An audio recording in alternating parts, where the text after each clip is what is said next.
কুচরিত্র একটা সুইপারকে আমরা এই স্কুলে চাই না। আমরা পদত্যাগ চাই, এমনকি প্রাণের দাবি সবারই এই গ্রামবাসীর, যে ওই রকম একটা যদি সুইপার এই স্কুলে থাকে, এখান থেকে বাচ্চা কাচ্চারা টিসি নিয়ে অন্য স্কুলে ভর্তি করে দিবে। শুধু একটা লোকের জন্য যদি অন্যান্য ছাত্রছাত্রী এখান থেকে চলে যায়, তাহলে তো আমাদের সমস্যা।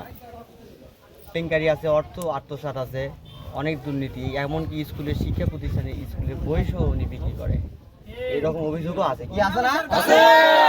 গ্রামবাসী সবাই এটার সঙ্গে জানে, বোঝে, এমনকি মেয়েরাও, এখানে মহিলা অনেক আছে, ওরাও জানে যিনি মেয়েলি বিষয়ে লিপ্ত আছে এটাতে। আচ্ছা আচ্ছা, শুনুন, মেইলি বিষয়টা কি ঘটনা একটু বলুন তো। এখন এটা তো আর সরাসরি বলা যায় না, এটা বুঝে নিতে হবে আপনাদের যে মেয়েলি বিষয় কি হতে পারে, একটা ছেলে একটা মেয়ের সাথে কি সম্পর্ক থাকতে পারে। মেয়েটা কোথাকার?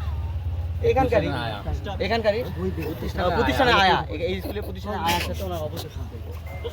এটা গ্রামবাসীও জানে, ছাত্রছাত্রীও জানে, আর অন্যান্য গ্রামের লোকজনও জানে।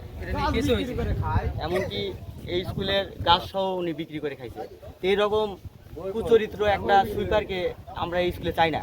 আমরা পদত্যাগ চাই, এমনকি প্রাণের দাবি সবারই এই গ্রামবাসীর, যে ওই রকম একটা যদি সুইপার এই স্কুলে থাকে, এখান থেকে বাচ্চা কাচ্চারা টিসি নিয়ে অন্য স্কুলে ভর্তি করে দিবে।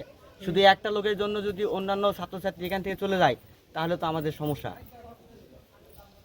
বছর পারে হবে তখন কি হয়েছিল? মানে যারা সচেতন, যারা দেখেছে বা এক করেছে, সেটা তো আমি বলতে পারবো না। মানে কার সাথে এরকম সমস্যাটা আয়ার সঙ্গে আয়া, স্কুলের আয়া এখন কি নাম ওনার জানেন? সুমি বছর পার হতে বললাম।